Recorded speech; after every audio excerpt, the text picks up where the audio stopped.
It was good. It was a lot. We should look into more places like that. I like stuff like that. Yeah. Like, go to my house. And it was intelligent. It was intelligent sarcasm on how we have really twisted. He talks about Jesus and he's like, oh, I'm sorry. Okay. Just for somebody says, he goes, there are people, I'll tell you about my son. Because, you know, Abraham was my dad. I mean, it's so good. Whatever. But it was just like, but you know, wow. Okay. Oh, you made fun of some people in the audience. There's one very catty. Like, they kept whatever. I remember we were like, I love just okay. But I do have a strategy. It just sounds like it needs to be. It's sort of snowy. Okay, let's go. So who's that? No, what's it? Yeah, totally. 3 rows back. And literally, yeah, once it. I love it. I mean, you could read the That's what I right. Yeah, that's good. I think that it's, I think it would be very useful.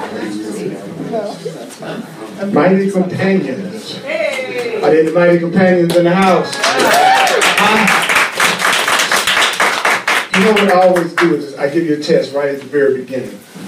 And the test that I give at the very beginning is how well you can acknowledge yourselves. Can you give it up for you?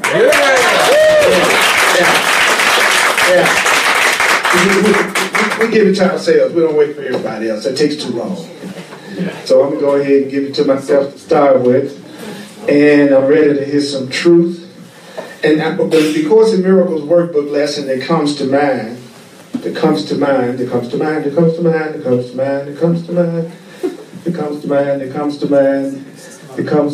is, I am not a victim of the world I see.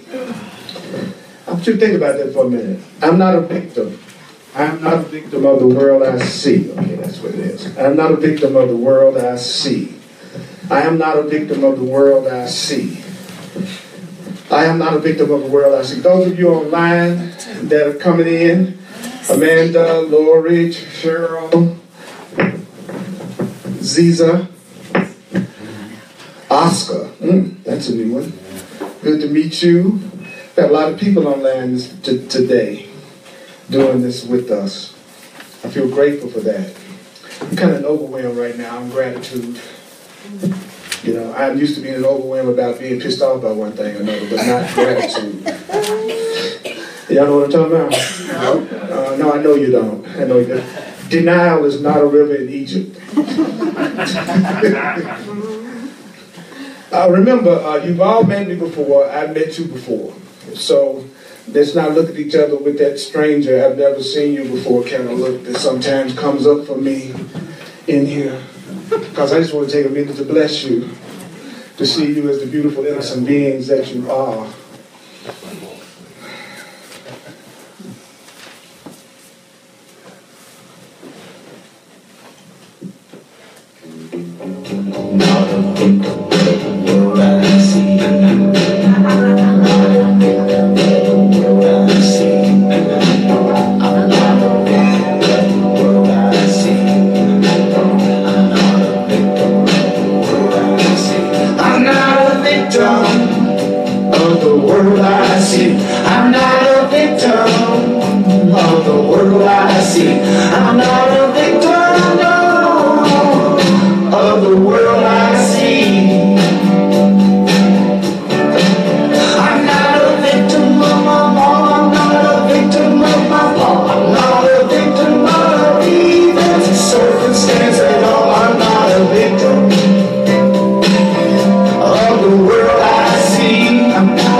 You hear that?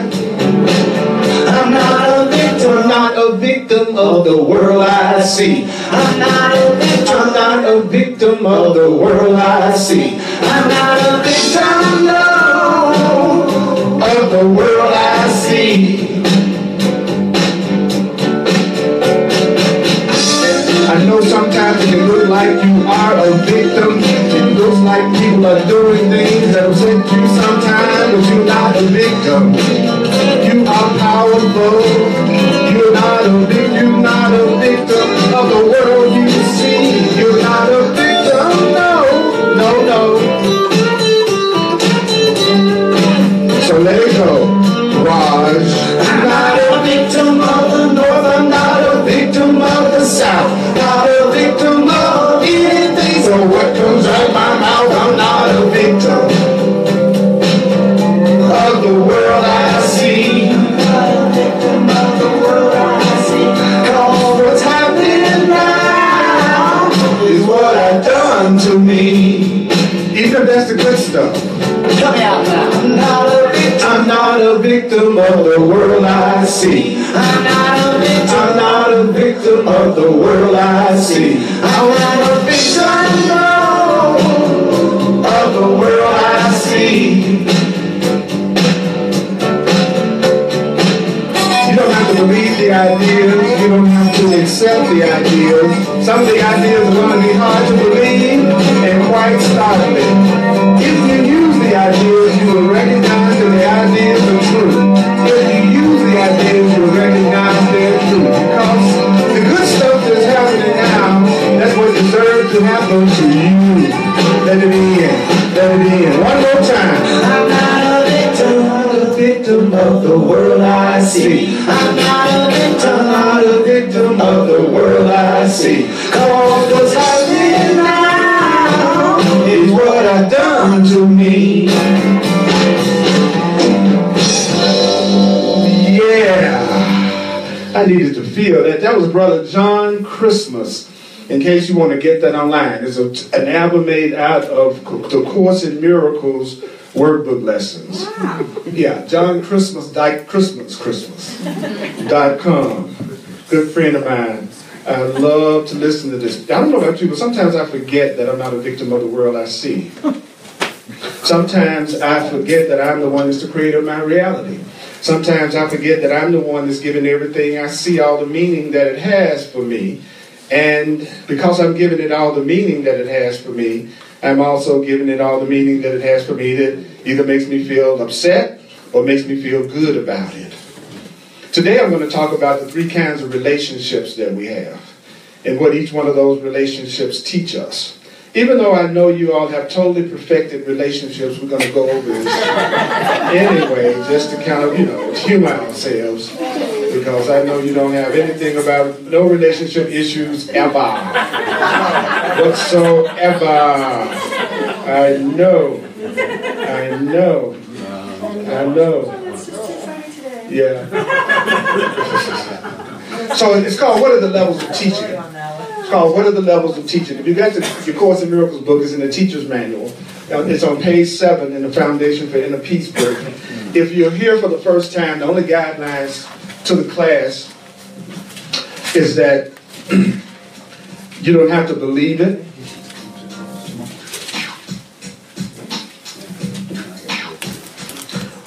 You need not believe the ideas,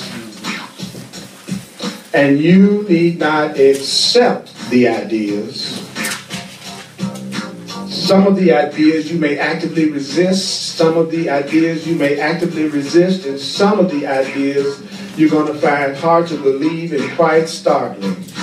You are not asked to judge the ideas at all. You're not asked to judge the ideas at all. If you use the ideas, you will see that the ideas are true. If you use the ideas, you will see that the ideas are true. The use of it will show you that the ideas are true.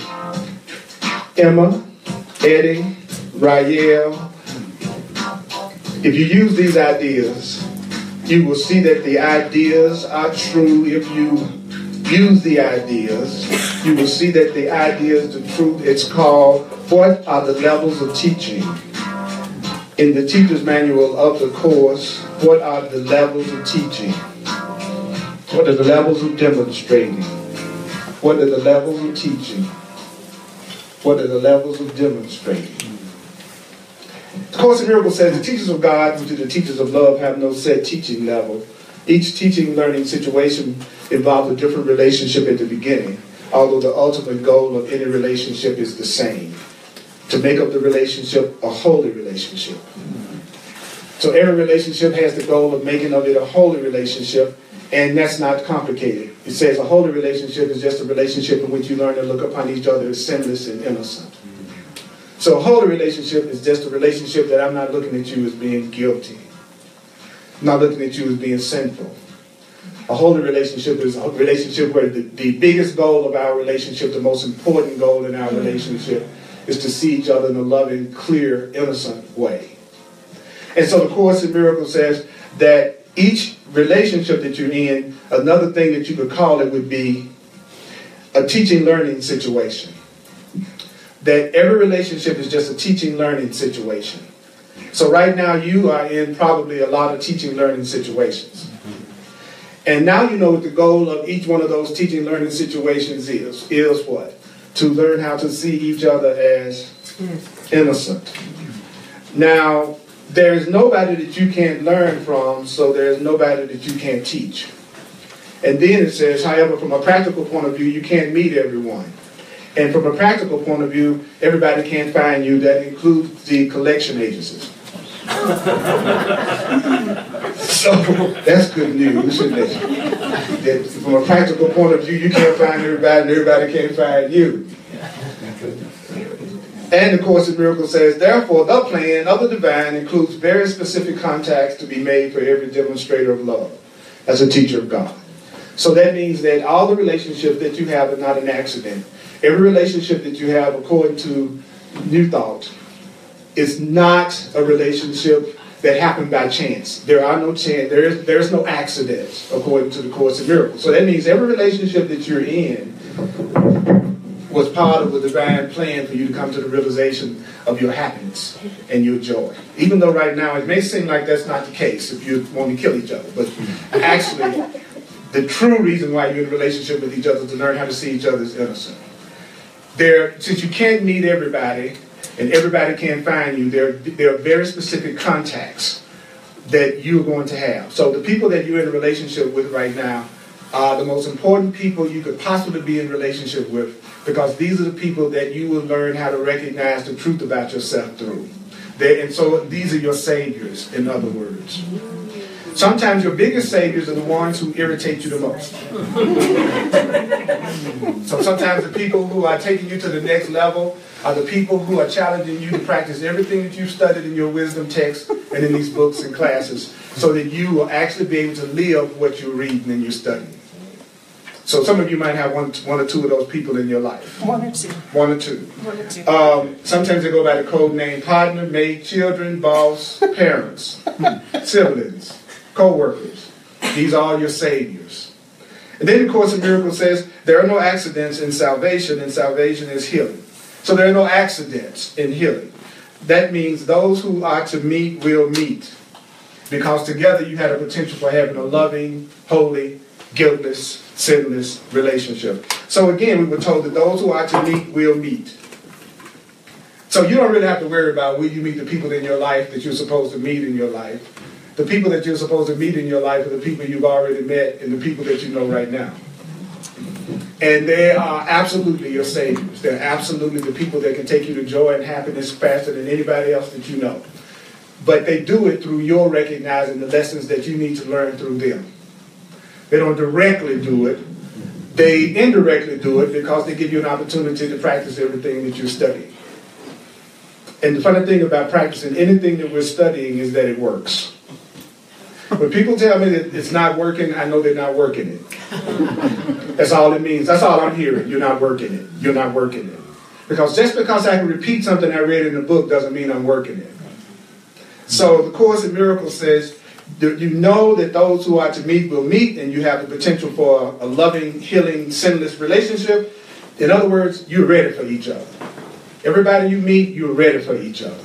Any questions or any comments about that first paragraph? The first point is that every situation, every relationship that you are entering into is a relationship in which you're going to get an opportunity to have one goal. I'm going to learn how to see you with love and innocence, and you're going to learn how to see me with love and innocence.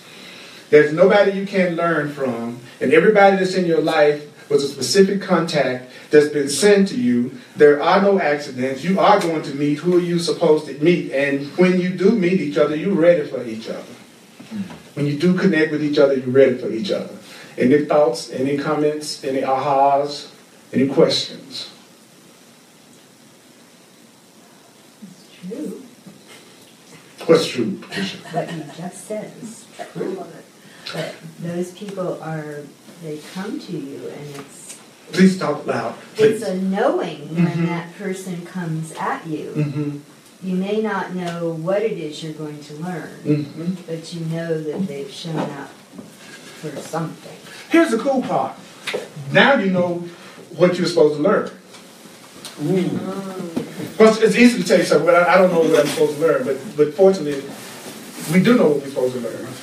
We're supposed to learn how to see each other in a loving way, see each other in a sinless way, see each other in a guiltless way. And the part of me that doesn't want to do that is going to come up with everything it can possibly come up with to justify me not doing it. And it's going to use the past to do it.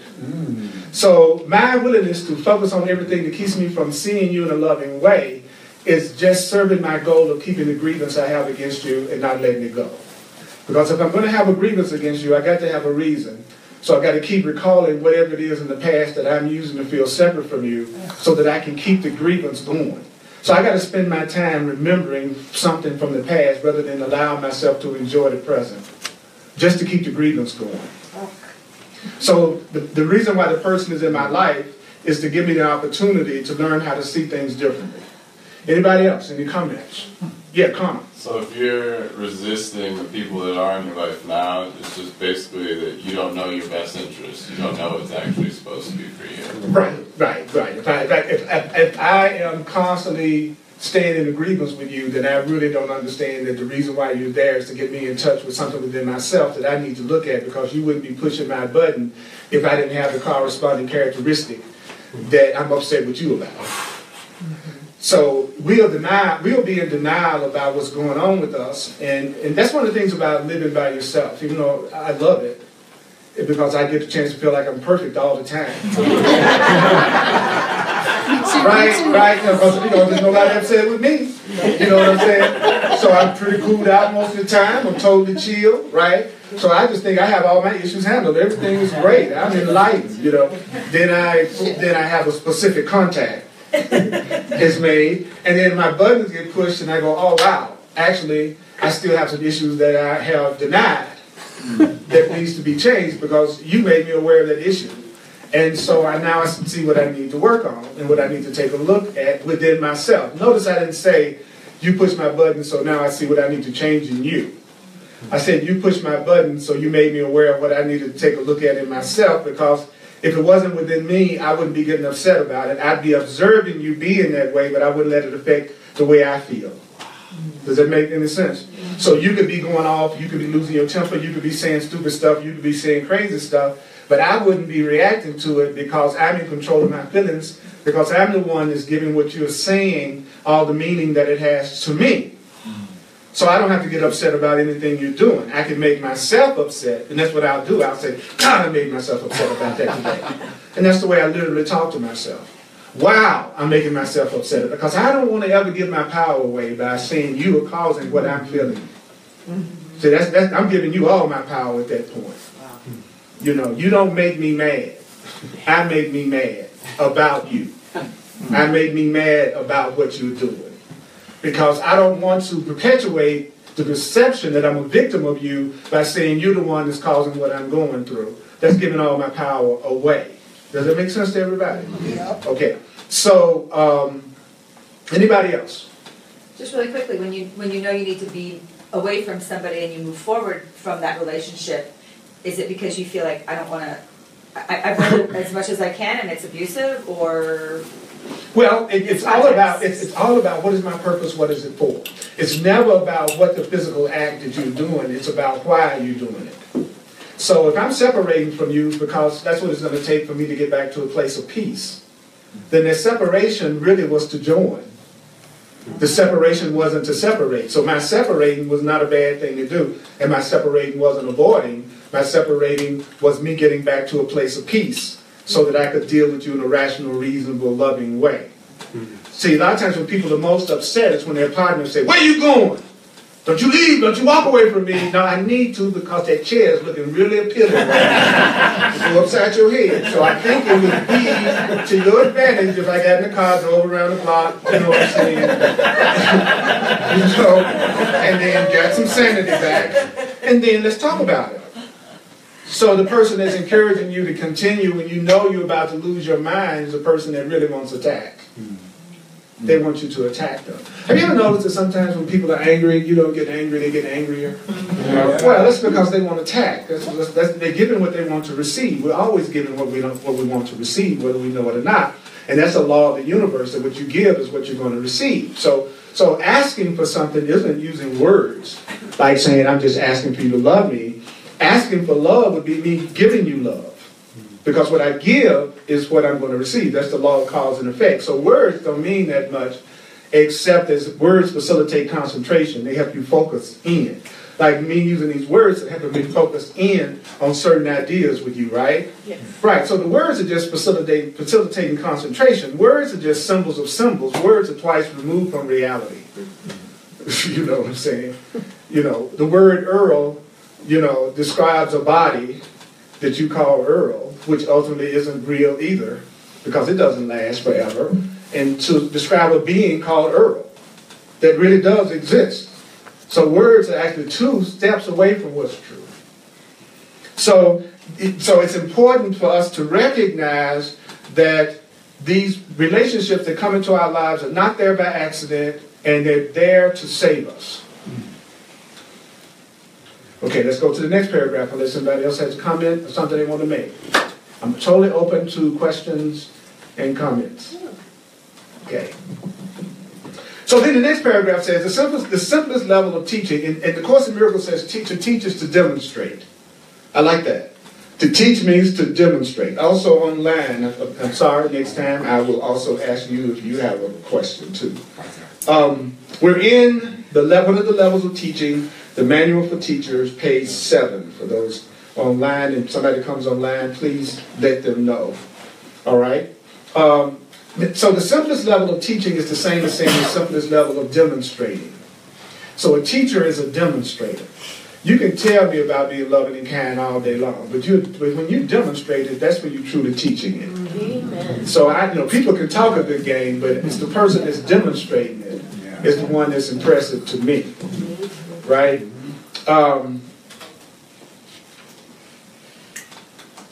The simplest level of teaching and demonstrating appears to be quite superficial. So what's the superficial level of teaching and demonstrating? It consists of what seems to be very casual encounters. We're talking about relationships.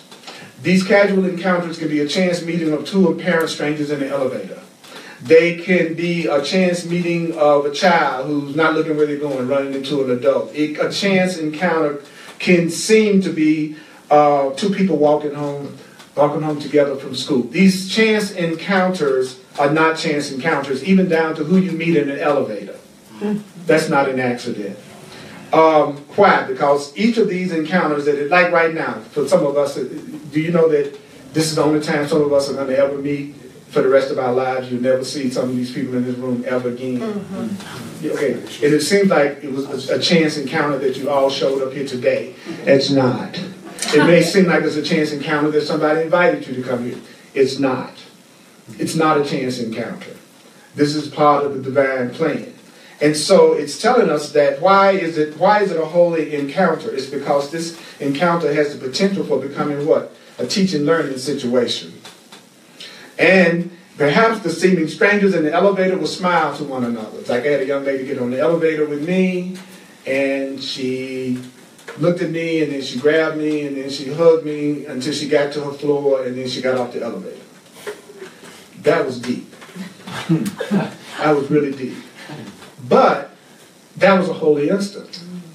That was an instant when, for just that second, we didn't have separate interests. It was about peace. It was about joining. And it says that, right? It's funny because it says it in the book. Perhaps the seeming strangers in the elevator will smile to one another.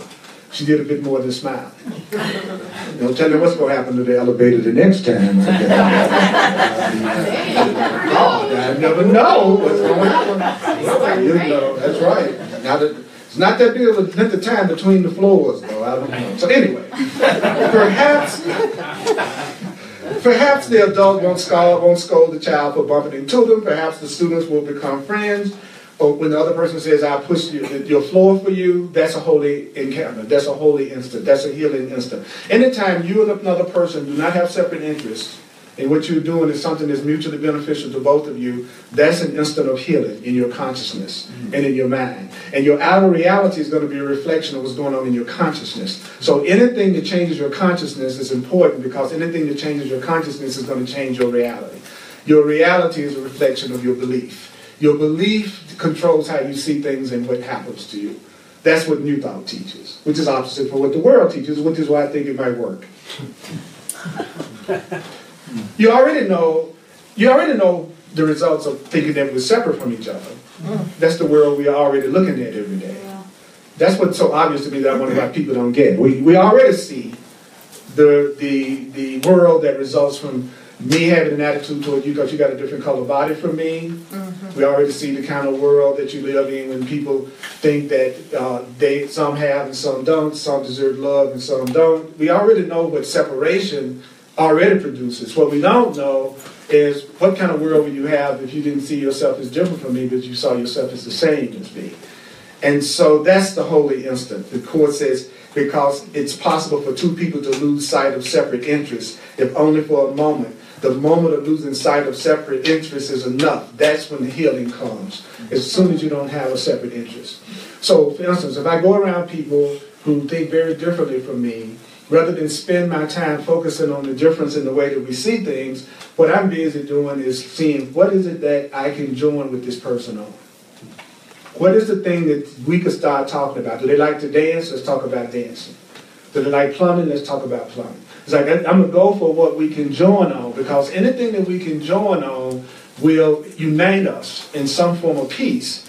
And then out of peace, and out of the fact that now you're beginning to like each other, you will find that you'll become more open to their point of view, even if you don't necessarily have to agree with it. Because it's really important to realize that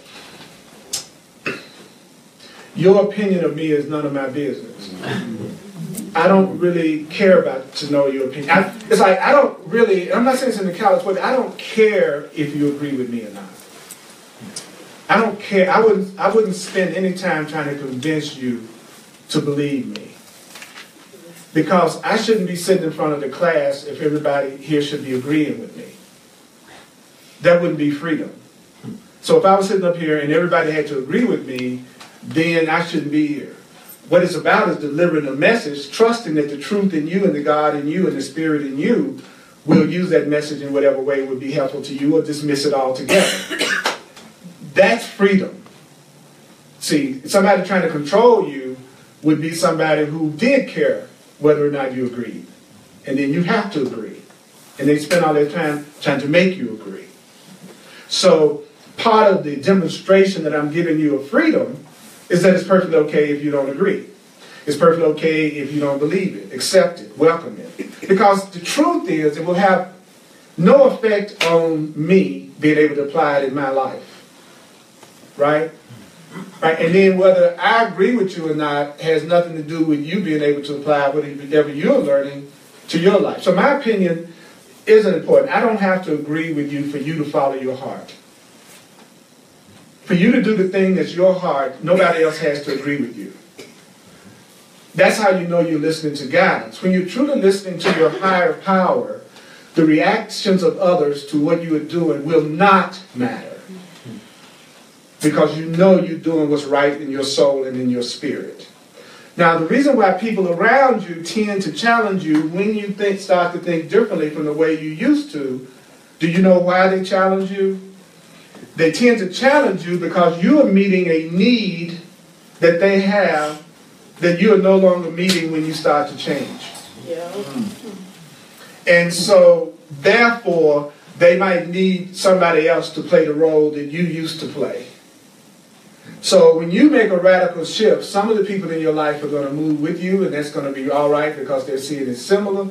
Some people are going to move out of your experience because you're no longer meeting the need that you used to meet for them. And some people you must choose out of relationship with. But don't worry about it.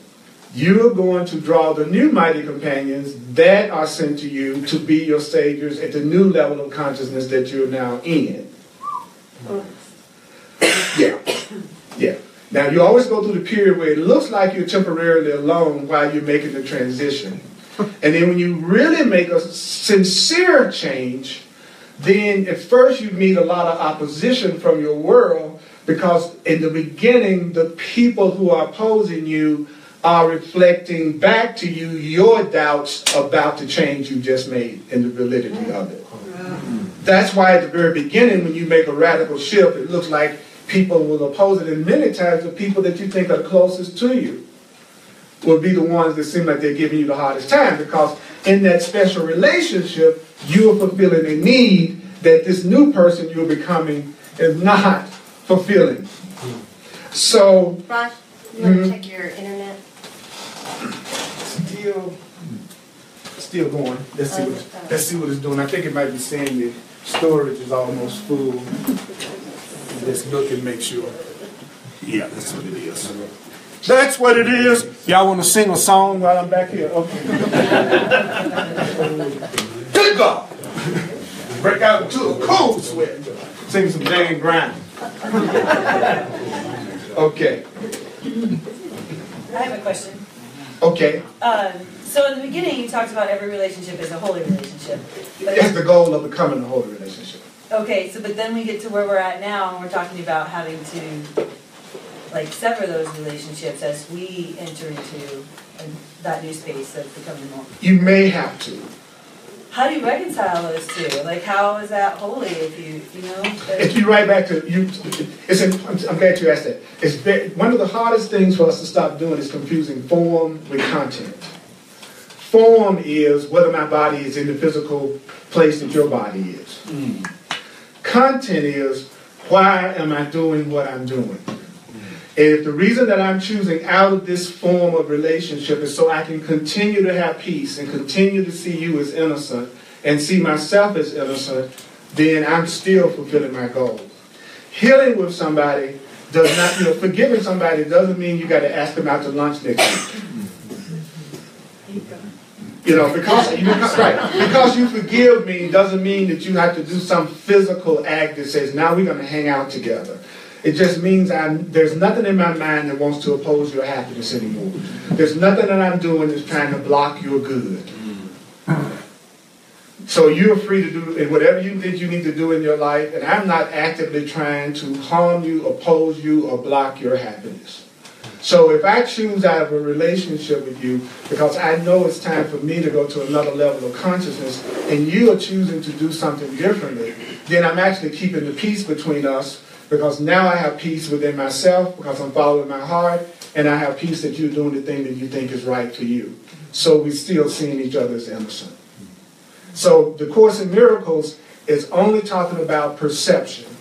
That's the only thing the Course in Miracles is talking about. It's saying that the only thing that causes your pain is the way you're looking at things. It's the way you've been taught to look at things. Let's just pretend that let's pretend that when you make the transition called death, you went into a reality that was ecstatically happy, that there was no pain, no suffering, no lack, no attack in any way. Okay? Bliss, bliss, bliss, bliss. Now, if you really knew that, and someone you knew went through a transition called death, you'd have an entirely different response to it. You may miss their physical presence, but you wouldn't have the devastation of believing that they don't exist anymore, and also that they're in some form of pain. So I'm saying pretend that you knew that there was always something even better than you could possibly imagine, then you would have a different reaction when somebody made their transition.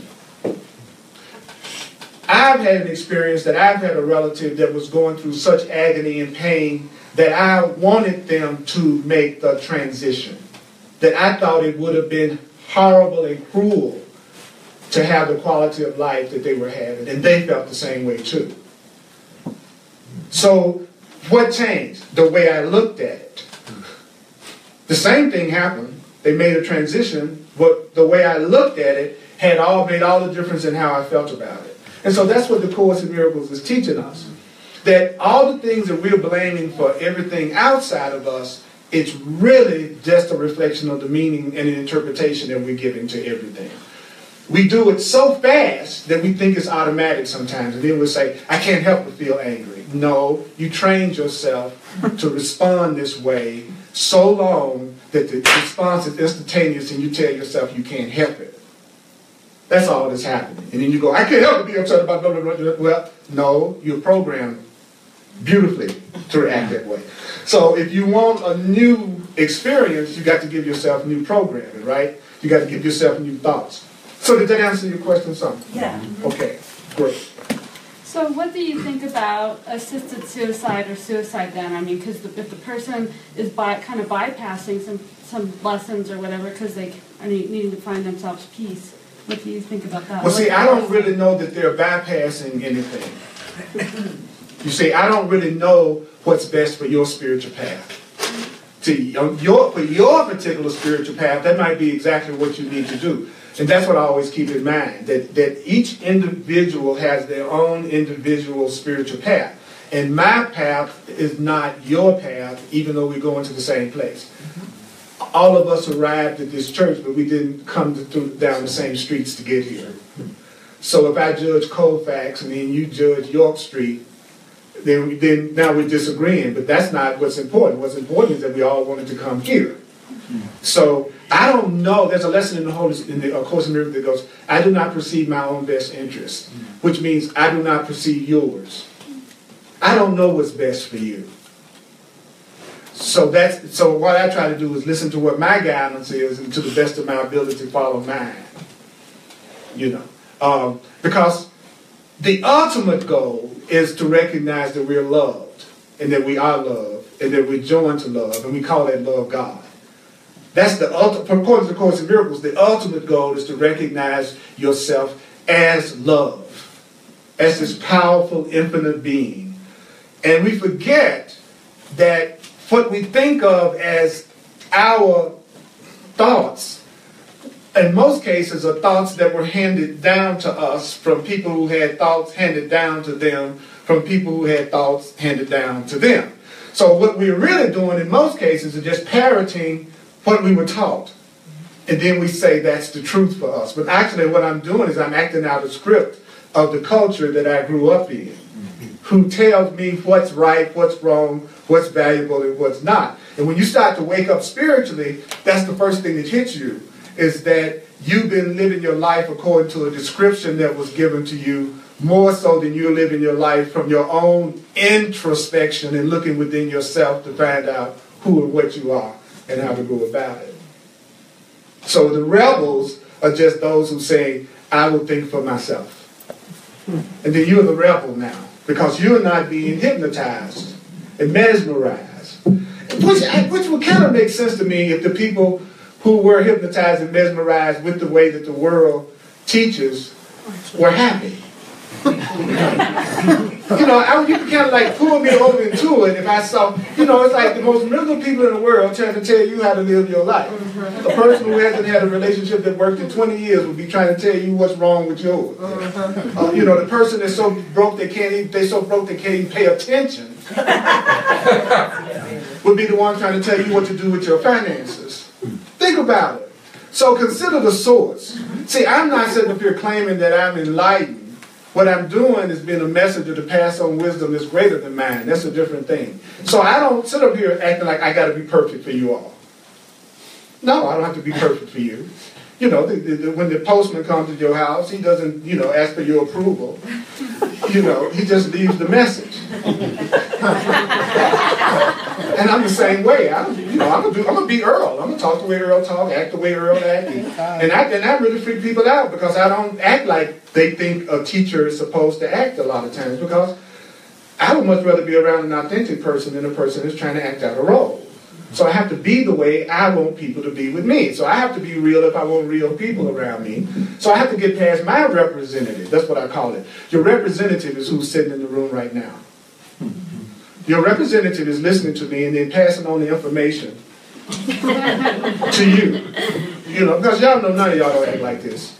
But anybody you're really close to. Y'all know this. No, none of y'all act like you're all acting right now.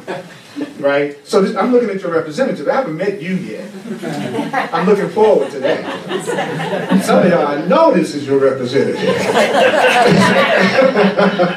I know, I've seen the other side. See? And you don't see the other side of me.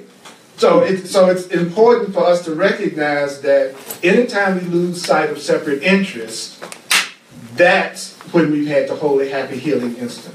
And it doesn't have to happen but an instant. Okay, let's go to the next paragraph. This is A Course in Miracles. What are the levels of teaching?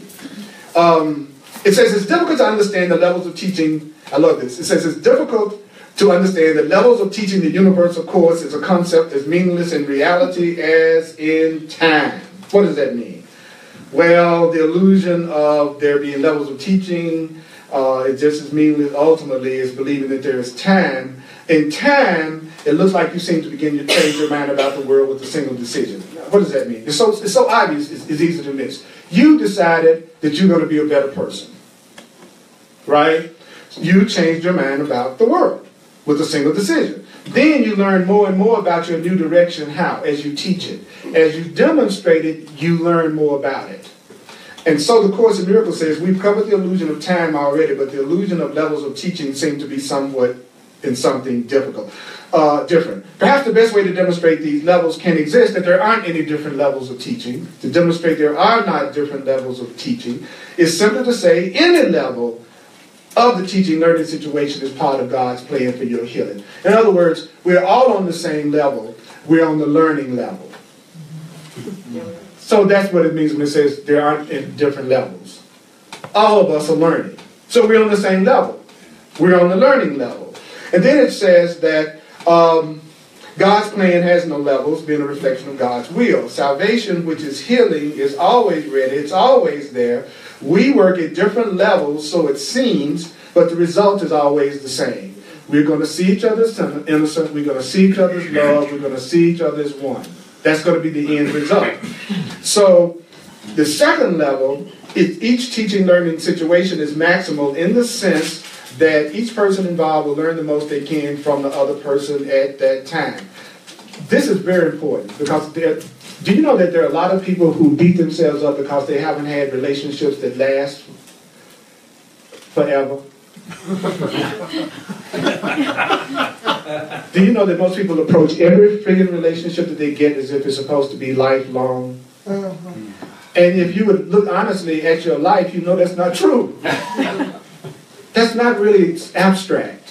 Very few people have relationships with people that last a lifetime. So the Course in Miracles says, in any relationship, each person involved will learn the most that they can from the other person at that time. In this sense, and in this sense only, can we speak of levels of teaching. Using the term in this way, the second level of teaching is what? A more sustained relationship in which for a time, two people enter into a fairly intense teaching-learning situation and then appear to separate.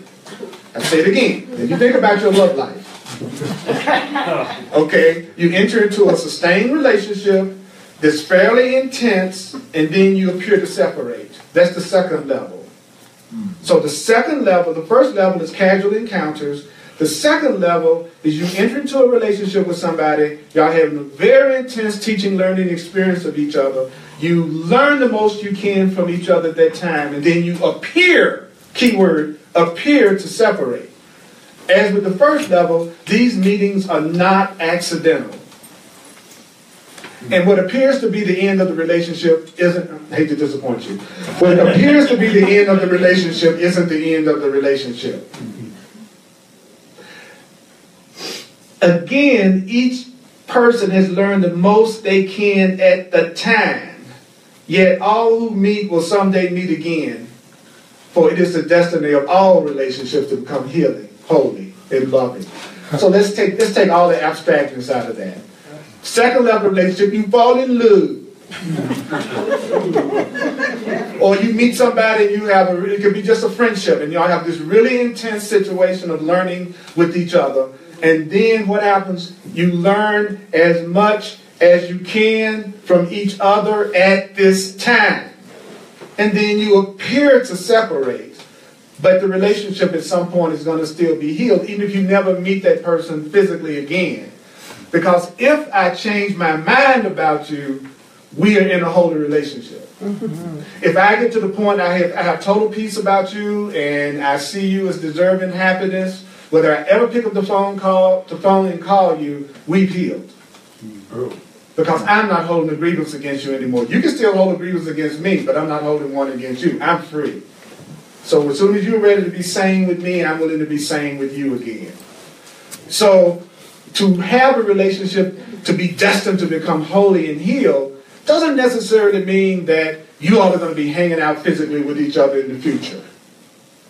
And if you have had a relationship that was really intense for a while and it looks like you've separated from each other, don't beat yourself up and say it means you can't have relationships or that you don't do relationships well or that you're lousy at relationships. It just means you learned as much as you could together at this time. And when you stay in a relationship past the time that you've learned as much as you can from each other at the time, do you want to know how you can always tell? You're going through hell. All the time. You're constantly arguing. You're constantly upset with each other. You can't communicate. You're fighting. There's no joy. There's total pain. You think you've done everything you know how to do, and it doesn't get any better. It's a possibility. You have learned as much as you can from each other at this time. And so you appear to separate. So let go of putting yourself down because of any relationship that you've had in the past that it looked like it didn't work out. It just means you learned as much as you can and as much as you could from that person at the time. I remember one time having a breakup, and every time I would think about that person, I would say this line to myself: you just learned as much as you could from each other at this time. You just learned as much as you can from each other at this time. The relationship is destined to become healed. See, I need my learning the most when I'm most upset. That's when I need to remember this the most. It's when I'm most upset. Where usually I used to do it the opposite. I was great at talking this stuff as long as I was feeling okay. But the minute I got upset, I went back to my old victim consciousness. But I really need this the most. So I've forgiven myself for every relationship of any type that I've ever had that does not seem like it's happening right now. I just learned as much as I could from that person at the time. And so it doesn't mean that you're not good at relationship. It just means you've learned a lot. You've been learning a lot. And you needed a lot of teachers. And you're innocent. Okay? Did you hear me, class? Yes. Okay. That's good news. That's what I said is good news, especially if the relationship has appeared to end. So you could look at it in such a way that would move you to a high level of joy, rather than think, oh my God, can I get them back? Can I just one more chance? I just need one more chance, just one more opportunity. Yeah, to hurt yourself. Because if you're a conscious being, the next relationship, if you're still working on yourself, the next relationship will be better than that one. You know, the relationship that replaces the one that you've learned as much as you can will be a relationship, if you really are learning, it'll be a better relationship. And you'll enjoy it a lot more than the one you just finished with. Okay? So give yourself a break. You did good. Whoever you were with, y'all learned as much as you could from each other at the time.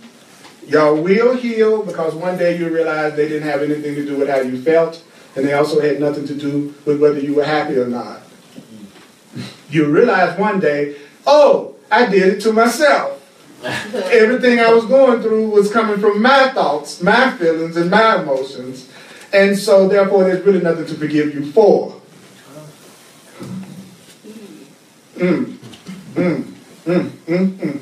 I love this stuff that makes me forgive myself for the things that I've done in the past, so I thought.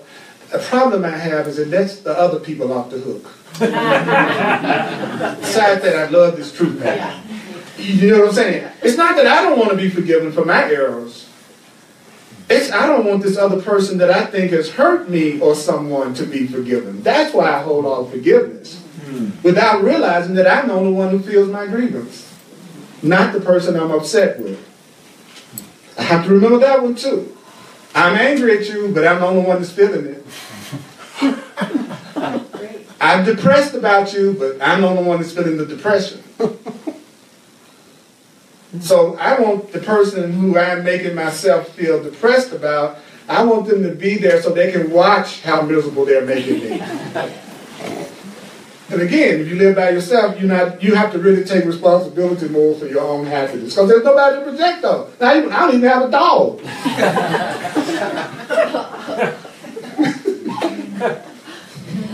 I have nobody to blame for anything.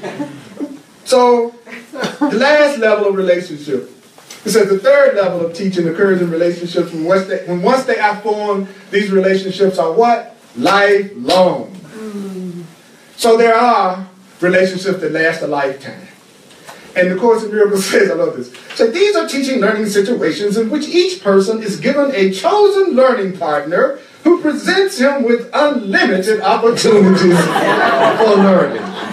So, it's called my children, my parents, my siblings. So I don't even know, maybe the relationship that I'm in right now is a lifelong relationship, but I don't know it yet. Right? So these people are giving you, the people who are in your life all the time, no matter what, they're doing what? They're giving you unlimited opportunities for learning. These relationships are generally few. So it's actually, you're not going to have a whole lot of lifelong relationships. And the Course says, this is the part that really made me mad the first time I read it. So these relationships are generally few because their existence implies that those involved have reached a stage simultaneously in which the teaching-learning balance is actually perfect. Which means you're just like them. The balance is perfect. They're teaching me exactly what I need to learn, and I'm teaching them exactly what they need to learn, and then we're giving each other unlimited opportunities to learn it. That's what marriage is supposed to be. Right? I'm kind of guaranteeing I got this person that's going to give me unlimited opportunities to learn. Right? My ego says, no, what I have is this person who's going to give me unlimited opportunities to be validated. Right? I want this relationship so that you can validate that I'm loving, I'm lovable, I'm significant, and most of all, I need you to show me how special I am in a way that I'm not able to do it for myself. You're supposed to make me feel significant and important above all others. That's why I really want to have you in a permanent relationship with me when I'm fear-based. When I'm love-based, I'm going, thank you, God, for giving me this person that we're going to have unlimited opportunities to remind each other of how innocent and beautiful we are and to remind us of the truth when we forget it. When I forget to love myself, they're going to remind me I'm lovable. They're not going to remind me what I did last Christmas also. You know what I'm talking about? You're already feeling bad. And they go, well, I know, but you remember when you did that? And before that, you did that. So you can forget about it if it wasn't for them. So you're actually using them to keep the guilt going instead of using them to help you remember you deserve love. So these lifelong relationships just means the teaching-learning balance is actually perfect. This doesn't mean that you necessarily recognize it right there. In fact, you generally don't. As a matter of fact, in the lifelong relationship, you may even be quite hostile to each other. It says it right there. For some time. And perhaps for life. So the third level of relationship might be a relationship that y'all freaking hate each other for the rest of your life. But what makes it holy? You're giving each other unlimited opportunities to change. You know, you can have a relationship with your mama that's been the same way for 40 years. And it's very hostile, right? Yep. But what you all are doing is giving each other what? Unlimited opportunities to forgive. The teaching learning is balanced because both of y'all need to do it. I love A Course in Miracles. I love A Course in Miracles. I love A Course in Miracles. I love A Course in Miracles. I love it because it challenges you. It has something in it that's guaranteed to offend everyone. And that's what I like about it. You know, it's gonna find your button. I don't care how open-minded you think you are. There's some part of this book that's gonna make you go, oh, hell no. Okay, it's gonna happen. That's all right. And so the Course in Miracles says, should these two people in the lifelong relationship with unlimited opportunities for learning decide to learn it, the perfect lesson is before them and what can be learned. If you decide to learn that lesson, then you become the saviors of the teachers who falter and may even seem to fail. In other words, you, no teacher of God, which is a demonstrator of love, no true demonstrator of love, can fail to find the help they need. Let's acknowledge us for listening to this section. Right here. Come on. Give it up. Give it up. Give it up. Woo! Oh, my mercy. All right, I'm going to wrap this all up before we go out into the street. I have one real quick question. So is it a cop-out when you choose to just not have a relationship with a like a mother? It's only a cop-out if you are not getting clear about why you're doing it. Because remember, you're having the relationship with your mother is in your mind. Your relationship with your mother is not in the body between you and your mother. The relationship between you and another person is mental. And the way that you're feeling about them is coming from what you're telling yourself about them. And also, it probably means you're not applying what you're studying if your feelings don't change. So you're never guilty. You may be making a mistake. So it's important to realize you're innocent whether you decide to deal with your mother or not. What you want to ask is, what is my purpose in not dealing with my mother? Why am I not dealing with my mother? What purpose does it serve? Why am I doing it? That determines it. So if you can be clear why you're doing it, and if it's for a reason that gives you peace, that's how you know it's the right reason. But if you know you're constantly feeling conflict, fear, and anger, then you know you haven't done the inner work yet. And I hate it's that simple, but it really is. If I don't have peace with you, then there's something in my perception that needs to be changed. That's it. And because I'm the one that's feeling this separation. I know. You know. But if any part of your solution has to do with trying to control how, for instance, your mother reacts to you, then you're missing it. In other words, if I'm going to go, I'm going to do everything in my power to change my mother so that she'll love me, then that's not the point. The point is, how can I look at this situation in such a way that I have peace of mind? How can I look at this in a way that I have peace of mind? That I'm not harming at myself. That I'm not beating myself up. Because remember, hateful thoughts, fearful thoughts, angry thoughts are attacks upon yourself.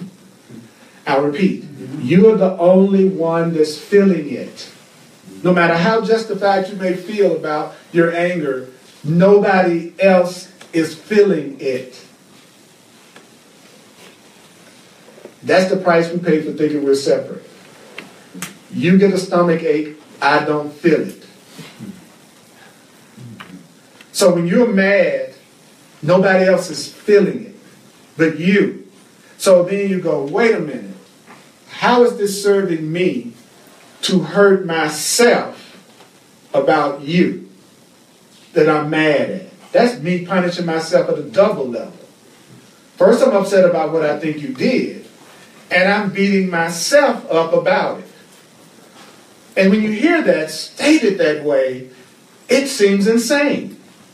But yet, it's the most common thing that you see us do all the time. I'm upset because you are not behaving the way I want you to behave. That's why I'm mad at you, by the way. And that's 99% of everybody's anger. It is somebody is not acting out their script. And one of the biggest ways we beat ourselves up is to constantly stay upset. I did it for a long time about the scripts that our parents didn't act out. That's the biggest one I always see. You know, and so don't continue to attack yourself for the rest of your life because of a script your parents didn't act out, who in turn got their script probably from their parents and how their parents treated them, who gave them their script from the way their parents treated them. So if it's going to stop, it's got to stop with you. And how does it stop with you? Realize that no matter what you went through in the past, this is the way you do it. Remember, no matter what you went through in the past, you can determine what you think right now. And the way you think right now is going to determine how you feel right now. Your wisdom text, and it doesn't have to necessarily have to be A Course in Miracles, even though that's mine. Your wisdom text gives you the new thoughts to use to change your mind. You will not have those new thoughts to use if you don't give your path study and attention. So without your own personal work, you will not change your mind. I support, I supplement, I complement, but I do not take the place of your own personal work. There will never be enough classes and workshops you can go to and listen to me talk, any other teacher, then you listen to it and walk out the room and don't remember what you just heard or not applied it, and you're going to get a different result. So watch what I call the collecting the recipe book syndrome. Okay? I study this book, this workshop, this teacher. I run from teacher to teacher, book to book, workshop to workshop. It's just like buying 100 different recipe books, folding your arms and saying, where is the cake? Oh, I know I don't have enough recipe books. So I go out and get another one. Don't do that. It's not until you take one of those books, take the one that appeals to you the most, the one that inspires you the most, and for a while, let go of the rest of them. Give yourself at least 3 months that you say, I'm going to focus in only on this curriculum and I'm going to apply it to the best of my ability and watch your life change. Don't keep just jumping from teacher to teacher, workshop to workshop, book to book, and think that that means now you're enlightened and you're becoming a truth student. You're a seeker. You're a professional seeker. What about becoming a finder? That's where the fun's located. So, I'm going to do the financial expression of appreciation right now. Thank you for sharing with me, those of you in here and on the line.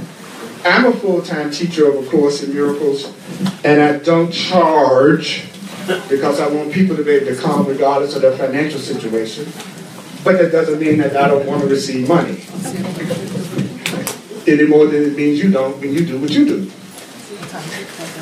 But in the end, I know that I'm sustained by the love of God. And you are sustained by the love of God. And I'm grateful to you for what you share.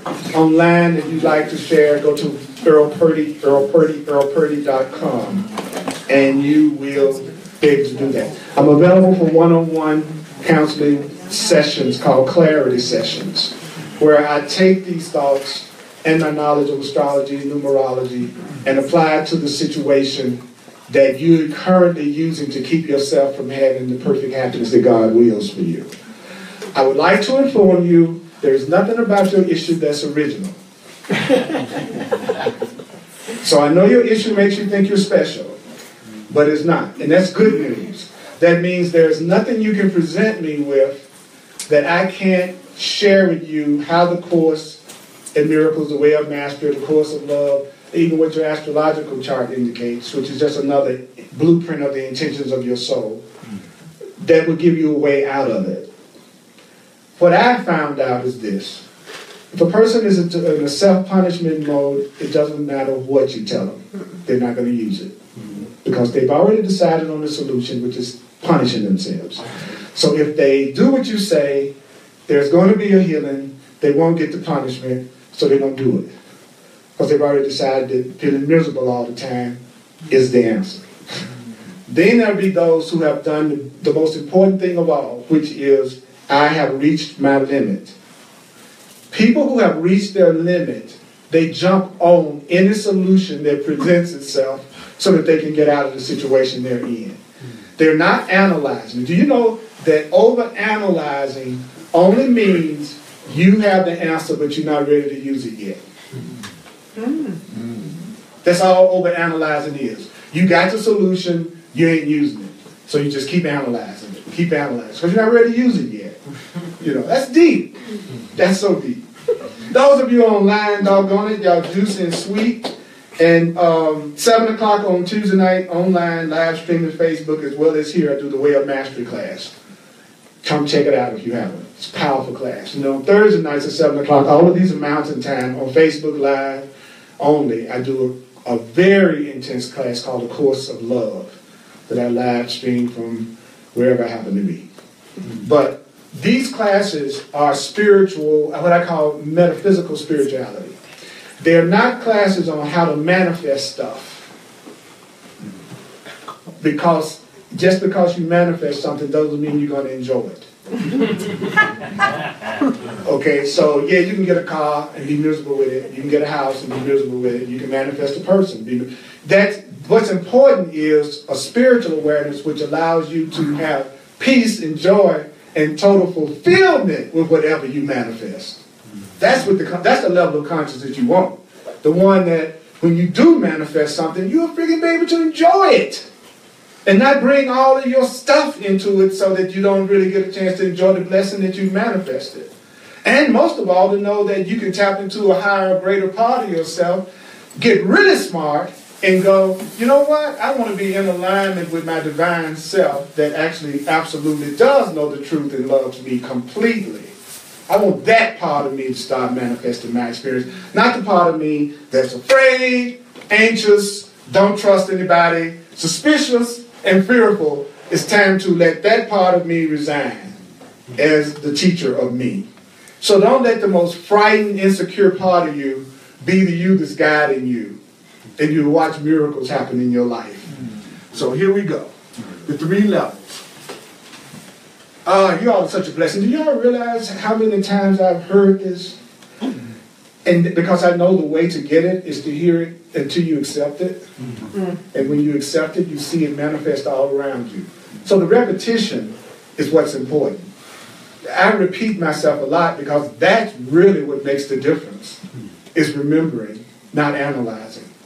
Anal lies. A-N-A-L, lies. Anal lies. And that's what the average person likes to do. Let's analyze this. All right. Here we go. Just relax before you go back out into the lab. You're getting ready to go in the lab, something from the south, the lab.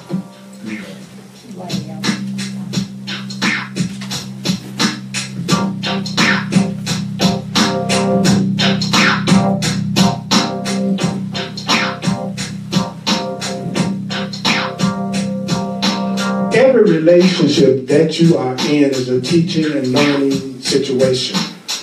The purpose of the relationship is to give you opportunities to see each other as innocent, to see each other as sinless, to see each other as innocent, to see each other as love. There are no accidents. All the relationships that you have are no accidents. They are all divinely inspired to wake you up to who you really are. no matter what it looks like. The first level of a relationship is a casual, what seems like an accidental encounter with a stranger. But just for a moment, you don't have separate interests. They let you into the traffic. They let you change lanes. They push a button in an elevator for you. Just for an instant, you didn't have separate interests. Just for an instant, you didn't have separate interests. And that was the holy healing the holy healing instant. Now, what's the second level? It's the one that we do most often in what we call our special love relationships.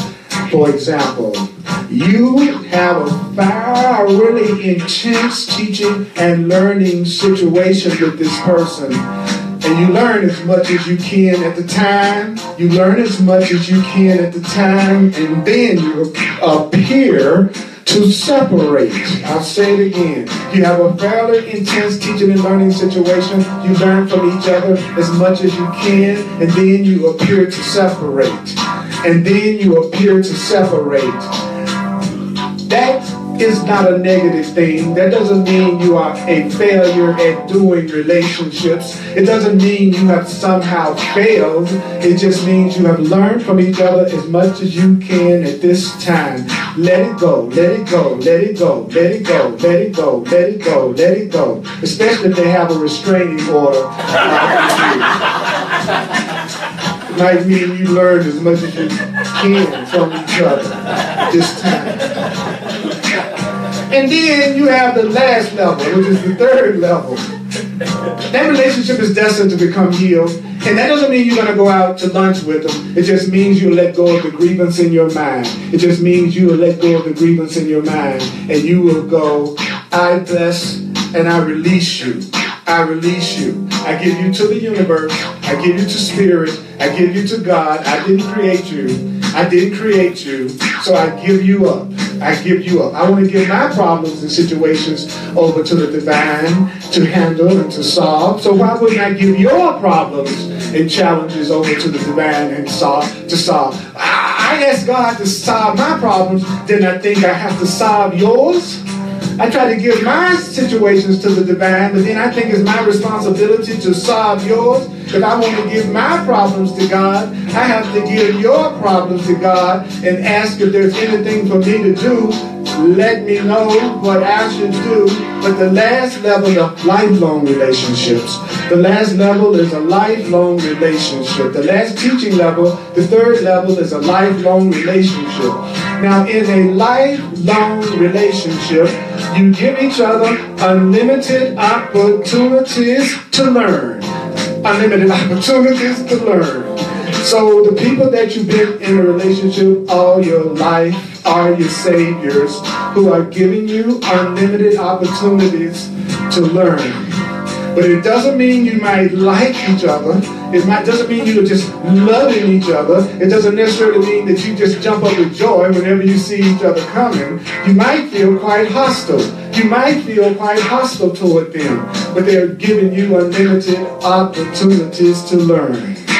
So I'd like you to think of a person that you know you need to release. A situation and a person that you know you need to release for your peace. Do you have them? To help you out is somebody you don't like. Did that narrow it down? Somebody that when you see them coming, it doesn't exactly thrill you. You see them coming down the aisle in King's Sofa, and next thing you know, your basket is flying down the aisle. You know, that's the person. This is what you're going to say.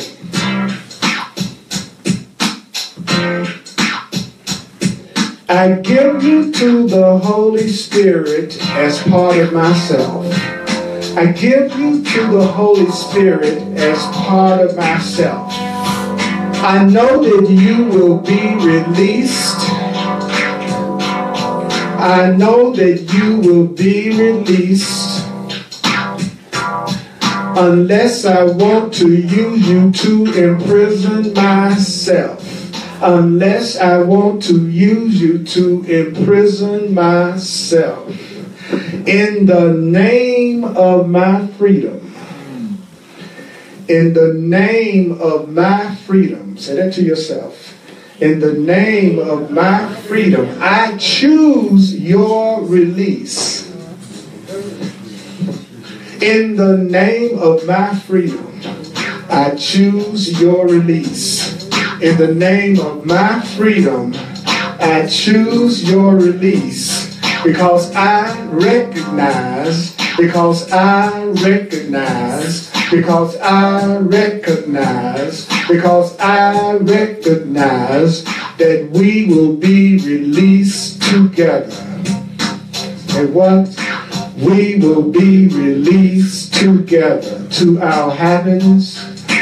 We will be released together to our abundance. We will be released together to our peace.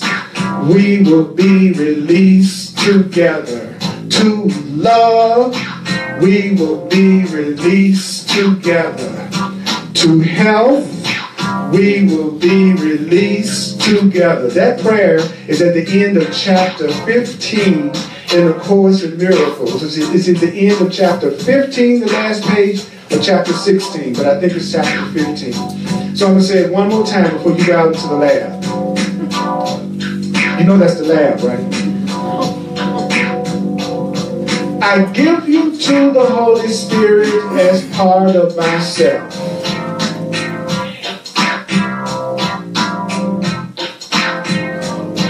I give you to the loving Spirit as part of myself.